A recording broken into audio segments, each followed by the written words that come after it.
Our next guest of honor is a principal architect at DataStax, helping Cassandra users from innovation to operations. He describes himself as an Apache Cassandra veteran, a Cassandra committer, and on the PMC. He resides and migrates between Norway and Australia and is crazy about snowboarding, rock climbing, trail running, skiing, surfing, basically anything to do with nature. In his conversation today, he'll be taking a look at why so many Fortune 100 companies use Apache Cassandra as their only database in their tech portfolios. Ladies and gentlemen, we bring to you the amazing Mr. Mick Semb Wever.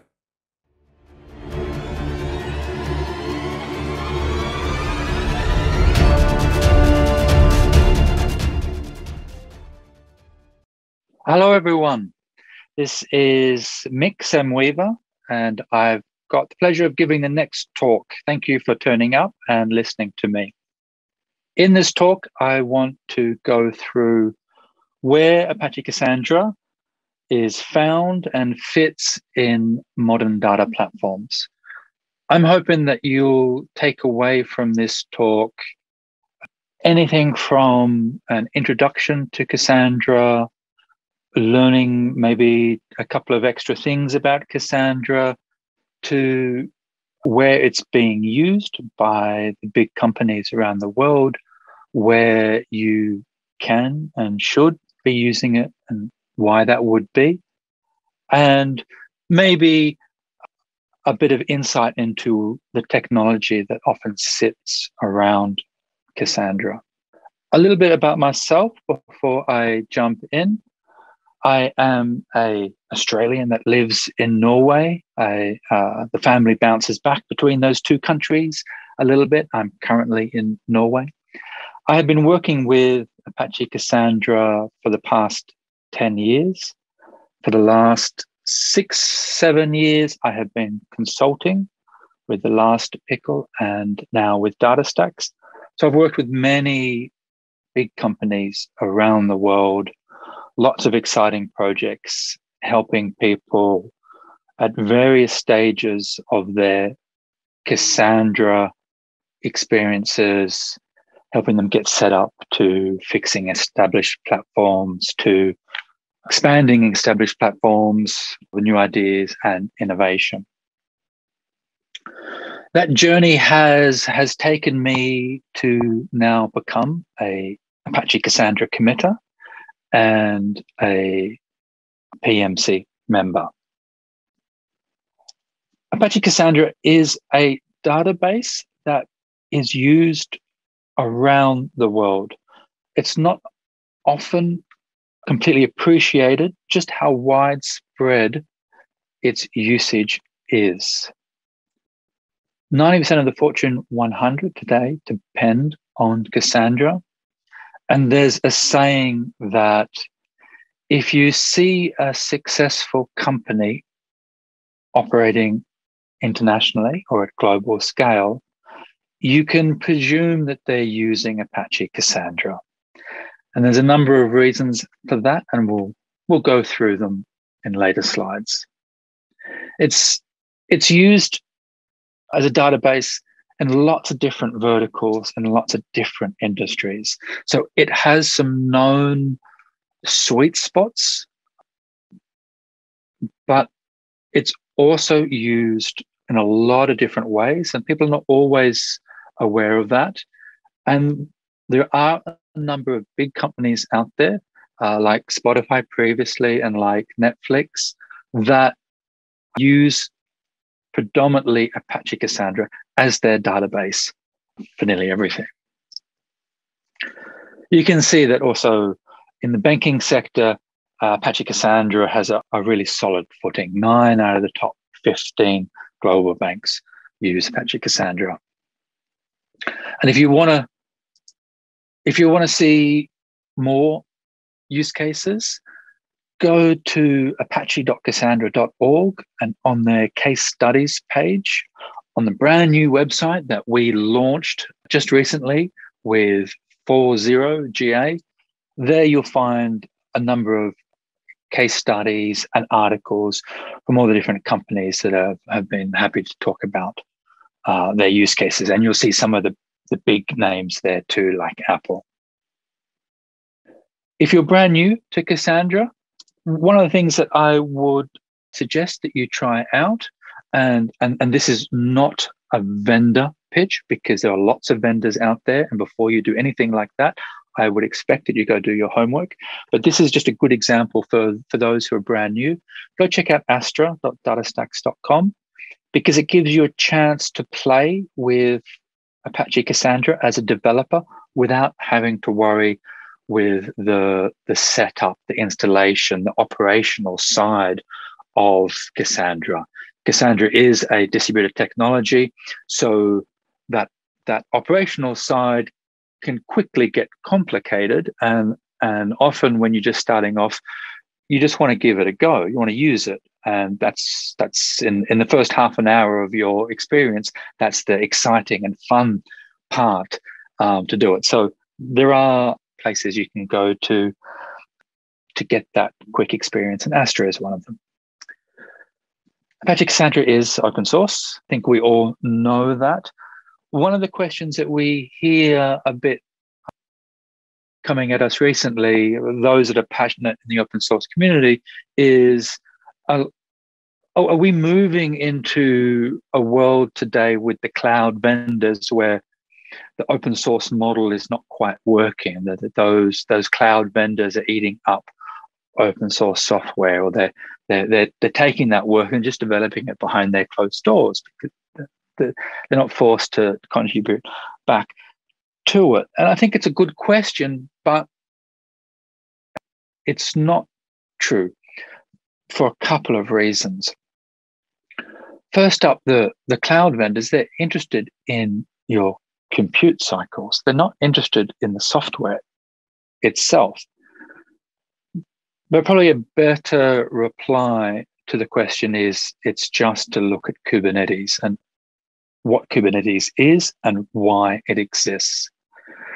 Vendor lock-in is still very much a concern, even though the cloud has given us this really incredibly valuable dynamic tool to get running quickly. You know, in early startups and for a lot of stages of innovation and prototyping, you don't want to have to waste time on infrastructure. That's just a cost center.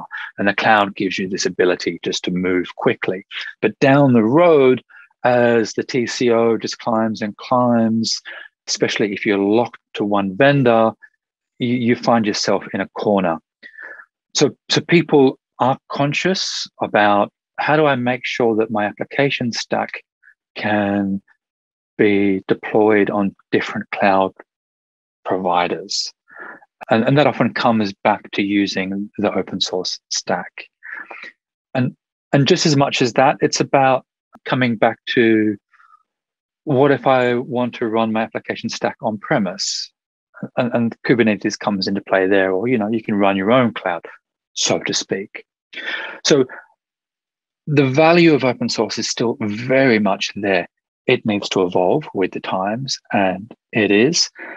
But the principles that it brings is having this, creating an ecosystem that embraces a number of different facets, from multiple vendors that you can choose from, to the transparency of the technology and the security, and to competition on the technology itself.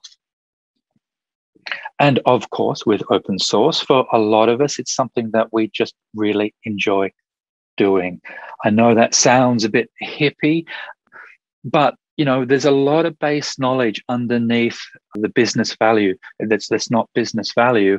And when you're working at that level, or you get to work with people around the world, it's this kind of global teamwork spirit. And that is very rewarding for a lot of engineers. And we embrace that. So the next third of the presentation, I want to talk about Apache Cassandra, what it is, how it works, why you should use it, and where you should use it. The first slide coming up is probably a slide a lot of you have seen before, or information that you're going to have heard before. Apache Cassandra is a peer-to-peer architecture. None of the nodes are primary or secondary. Every node is identical, so to speak. It's a distributed system and that leads to a number of its strengths and key characteristics. The first one is it's a zero downtime technology. It's designed so that you can set it up in a way that it's always available. I'll come back to this later with the data platform, but that's a more and more important aspect of the database. It's scalable. You can scale it to your needs. You just don't need to look at the use cases from Apple that you see the end of the spectrum, where people are pushing it. But a better way to phrase it, a way to phrase it that I prefer is to call it elastic. It's a database which is elastic. It can meet changes in your demands a lot easier than traditional databases can. And we'll come back to that as well. That's something that's very important today. It's a database which is high performance. Its writes are lightning fast. It's the writes, you can expect them to be in the hundreds of microseconds, and the reads are fast too, typically faster than your other databases. P99 read latencies are often single-digit milliseconds for a lot of use cases. With its scalability or elasticity, one of its key features is a linear scalability. That is, as you add nodes, its capacity linearly increases. That's on the technological front, that's pretty amazing, but this is old news. This Cassandra came with this, 9 years ago when the Netflix experiment first came out to prove it. But it also gives operators a peace of mind. You know that this is a technology that you put in place, and when your product becomes successful, or when that use case becomes successful, or you want to change the traffic behavior or the usage of that use case, you can budget the cost in advance.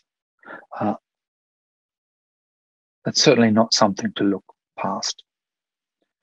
Cassandra is also known for its ability to configure and for the user to choose, even on individual tables and even on individual requests, how it deals with availability versus consistency. And this is really useful because we still have, people's data platforms will still have use cases which are those legacy data schemas, kind of structurally, logically structured, like the RDMS world, and that the state of that data is important, and so you want that strong consistency, like the traditional databases, the old way of doing things. And in that case, you'll sacrifice some availability and performance to make sure that you get that. But at the same time, other tables in the same cluster can rely on availability, and that works where you've got like a flow of data approach, whether it's streaming or time series, IoT, event sourcing, any of those types of modern approaches, which we see more and more in modern data platforms and in microservices. Cassandra is also known for the database to choose when you need replication around the world. On this front and at this scale, it's been referred to as the database of last resort. When you're up against this problem, all other databases are going to let you down, and Cassandra is the database that works for you. Now, Cassandra is now an early maturity, in the phase of early maturity technology. And so we're kind of coming out of that stigma as we mature and roughen our edges. But it's this ability is still crucial for so many other aspects as well. And an example is, going back to what I mentioned before about vendor lock-in, Cassandra is a technology that allows you to run the one cluster over different cloud providers. So you can have data centers set up in different cloud providers. And so you can evaluate costs and choose the cloud provider that's cheapest for you. And at the same time, you can add on-premise data centers. And we see in the hybrid cloud, and we see a lot of users doing that, where they've got so much of their stable traffic or certain types of traffic on the on-prem, and then additional stuff in the cloud for other purposes.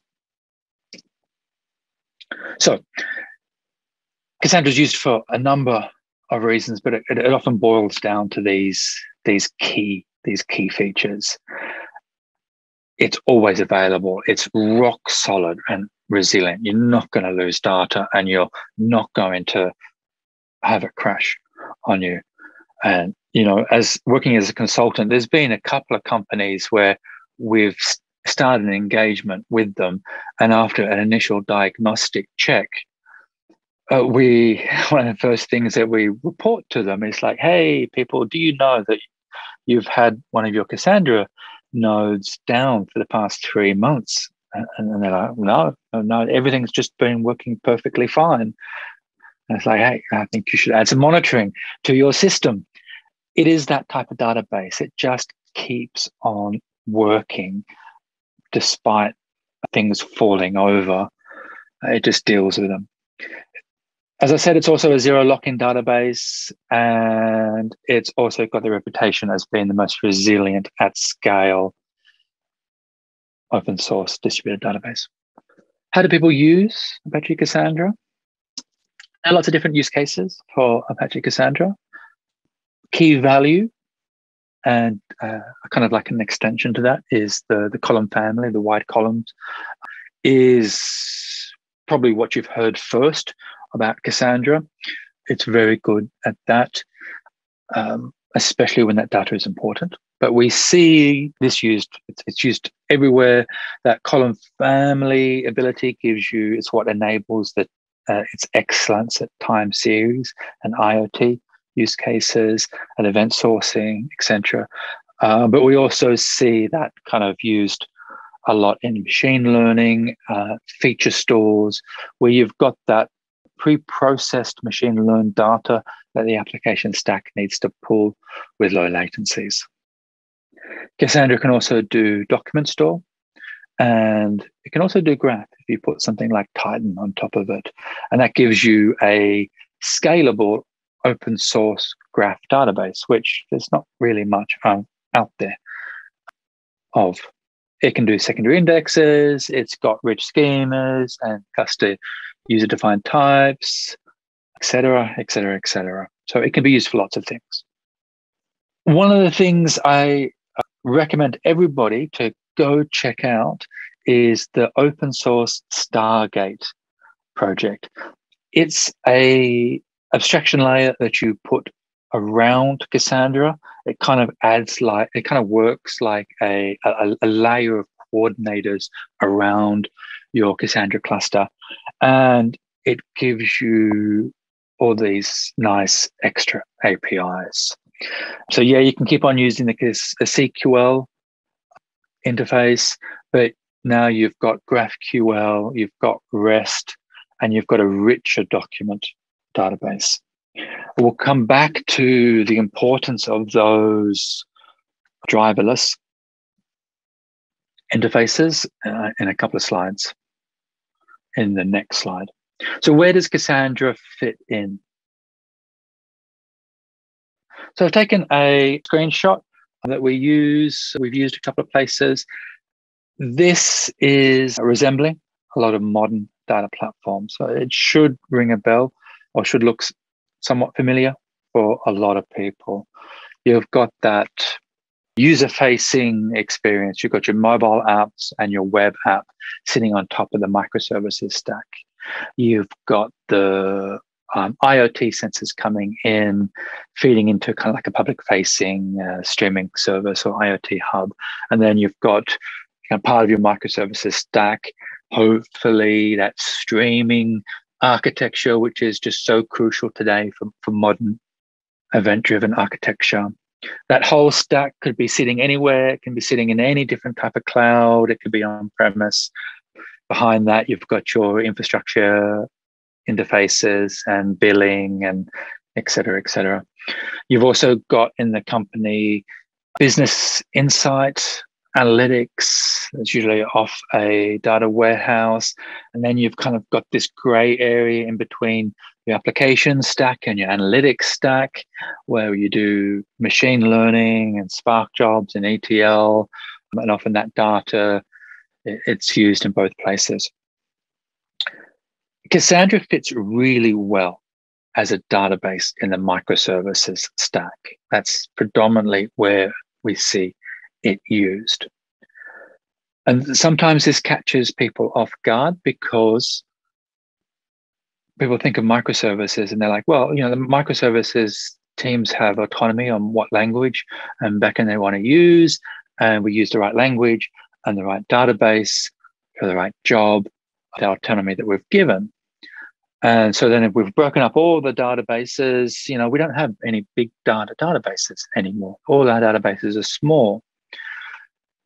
But Cassandra still fits really perfectly into this picture because your traditional RDMS database, often in legacy shops, you've got this one big database that does take a lot of attention from operations. When you want to upgrade it or move it to different servers or scale it up or down, it's quite involved. And you've also got performance reviews happening. And then you're chasing people, applications up to adjust query patterns. Hey, guys, you can't do this SQL statement with 50 joins in it. You heard in the database. Cassandra, once you've got it running in your provision system, it's really easy to spin up clusters. It's really easy to scale them up and down, that elasticity. It's always working and it's got fantastic performance. So there it actually works really well for microservices. You add that Stargate layer on top and that's even more true because even though teams have that autonomy for how they write their services, at the systems design level, the team still need to come together and agree on some standardization and conformity. Examples of that is over your network. Successful microservice platforms, they restrict their network protocols down to a choice of maybe one or two types. We typically see REST and gRPC or GraphQL and gRPC. Taking that and the other standardization that you need to see is the coupling, especially client-side dependency coupling. And your database drivers are an example of that. You don't want that in a microservice world. You don't want to have to be compiling against and pulling in these library dependencies. Take a leaf out of the front-end engineer's book and interact with services just with REST and JSON so that your application, your service is as lightweight as possible. We're also seeing the data warehouse. An interesting thing that we're seeing at the moment is what's called data mesh. If you haven't heard of it, read up about it. It's a really interesting journey. I think that it has parallels to DevOps, what DevOps does. It's about de-siloing the application stack and your analytics stack, and just saying that, not only is copying data expensive, and it can get very complicated when you want real-time results, you're also siloing people. And when you create those silos, you find that people's competence levels kind of diverge in the company, just like we saw with engineering and ops. And that undermines the success of the company. And with data mesh, one of the benefits I can see happening is that you move away from that, and the data is kept in the application stack, and the teams writing the microservices are now responsible for exposing interfaces that the analytics people can pull data out of and do everything they need. An important requirement to make that happen is in your application stack, you need to have a database or a data service that is elastic. You can't, because your traffic to your requests per second on the database is no longer just paralleling your traffic shape of the microservices platform. You can have quite varied, even ad hoc traffic patterns coming in and out from the analytics. So again, Cassandra is used for its availability and elasticity. It's used for zero lock-in, freedom to operate, and because it's trusted as a database around the world by the biggest players. I've only got a couple of minutes left. I want to quickly run through the state of affairs for Cassandra and where we are moving. We currently have a rich ecosystem, and right now it's growing. Since we left the feature freeze of 4.0, we're seeing more and more people get involved. An ecosystem is a crucial part to every open source technology. For Cassandra, we've got tools like Reaper or scheduling your repairs, Medusa for backups and restore, MCAC for Prometheus, Grafana dashboards. Those dashboards are built of years of experience from us as consultants working with real big production systems. Stargate that I've spoken about, and Cassandra if you're running on Kubernetes. 4.0 was largely a focus on stability. We fixed 1,500 issues and lots of tests. We really tightened up our QA system. As an early maturity technology, we know how important this is. The other big feature in 4.0 is auditing.